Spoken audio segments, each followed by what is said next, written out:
Halo, selamat pagi. Ketemu lagi dengan Bu Dwi dalam pembelajaran kita hari ini, yaitu kita akan membahas tentang simpangan baku, tentang ragam. Sebelum kita masuk ke materi kita, materi tentang simpangan baku, kita ingat dulu ukuran penyebaran atau dispersi. Yang dimaksud dengan penyebaran adalah tingkat tersebarnya data sekitar rata-rata, di mana tingkat tersebarnya tersebut diukur dengan ukuran penyebaran data. Kita perlu mengingat range atau jangkauan. Range adalah selisih antara data tertinggi dengan data terendah. Range biasanya dinotasikan dengan R atau J. Rumusnya range atau jangkauan X maksimal dikurangi X minimal. Kita lanjut ke jangkauan kuartil dan simpangan kuartil. Jangkauan kuartil dinotasikan dengan H. Didefinisikan sebagai selisih antara nilai Q3 dengan nilai Q1. Rumusnya H, jangkauan kuartil adalah Q3 dikurangi Q1. Sekarang kita lanjut ke simpangan kuartil. Simpangan kuartil didefinisikan sebagai Q_D sama dengan setengah kalikan H. H sudah kita tahu, H tadi adalah jangkauan kuartil. Rumusnya setengah kali H berarti setengah kali Q3 dikurangi Q1. Kita lanjut ke yang nomor 3, jangkauan persentil. Jangkauan persentil biasa ditulis disingkat JAP sama dengan P90 dikurangi P10. Kita lanjut ke simpangan rata-rata. Apa yang dimaksud dengan simpangan rata-rata? Simpangan rata-rata atau deviasi rata-rata adalah ukuran penyebaran tiap nilai data terhadap nilai rata-ratanya. Simpangan rata-rata dinotasikan dengan SR. Untuk simpangan rata-rata kita pelajari ada dua, yaitu dengan data tunggal dan data kelompok. Simpangan rata-rata biasanya dinotasikan dengan SR dengan huruf besar. Rumusnya adalah sigma, harga mutlak XI dikurangi X bar dibagi N. Dengan SR kita tahu simpangan rata-rata X bar itu adalah min dan XI adalah nilai data amatan ke I. N itu adalah ukuran data.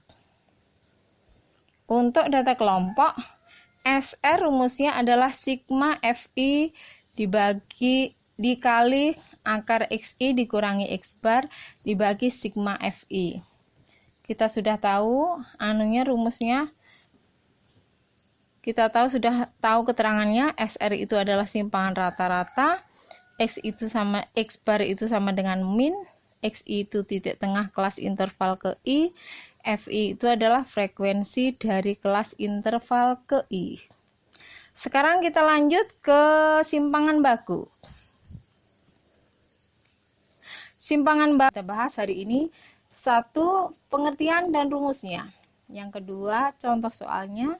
Yang ketiga, pembahasan. Dan terakhir adalah penutup. Simpangan baku atau deviasi standar. Rumusnya untuk simpangan baku data tunggal, S sama dengan akar dari sigma XI dikurangi X bar kuadrat dibagi 2. S itu adalah simpangan baku, X bar tadi sudah diketahui min atau nilai XI itu nilai data amatan ke I, dan N itu adalah ukuran data. Rumus untuk simpangan baku data kelompok hampir sama dengan untuk data tunggal. Kalau untuk data tunggal itu sigma akar dari sigma XI dikurangi X bar kuadrat dibagi N. Kalau data kelompok itu dikalikan dulu dengan FI-nya.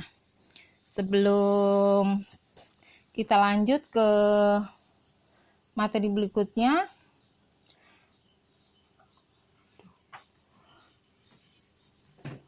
kita ingat S itu apa? Simpangan baku. X bar itu adalah min, XI itu adalah titik tengah kelas interval ke I, FI itu adalah frekuensi dari kelas interval ke I. Kita ingat dulu pengertian dari simpangan baku. Simpangan baku adalah akar dari jumlah banyaknya data. Jadi jelas. Sekarang kita lanjut ke kita lanjut ke varian. Variansi atau ragam. Pengertian dari variansi atau ragam adalah perbandingan antara jumlah dari kuadrat, selisih dari setiap data, dan rata-rata dengan banyaknya data.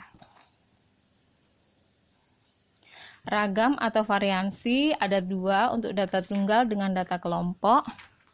Untuk data tunggal rumusnya S⁻² sama dengan sigma XI dikurangi X bar kuadrat dibagi N, dan untuk data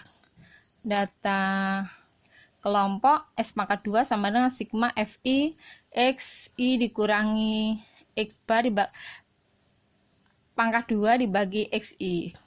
Kita lanjut ke contoh soalnya. Diketahui simpangan baku dari data 23, 27, 26, dan 27, 25, dan 28. Simpangan bakunya berapa? Kita cari dulu rata-ratanya. Setelah kita hitung rata-ratanya, kita mencari ragam atau variansinya. Yang terakhir adalah kita mencari simpangan baku.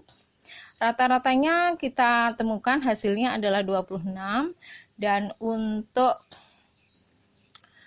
ragamnya adalah 16. Jadi simpangan bakunya S sama dengan akar dari 1/6 kali 16, hasilnya adalah 2/3 kali akar 6. Jadi diperoleh simpangan baku dari data di atas, hasilnya adalah 2/3 akar 6. Ibu akhiri pembelajaran kita pagi hari ini, semoga bermanfaat dan kita ketemu di materi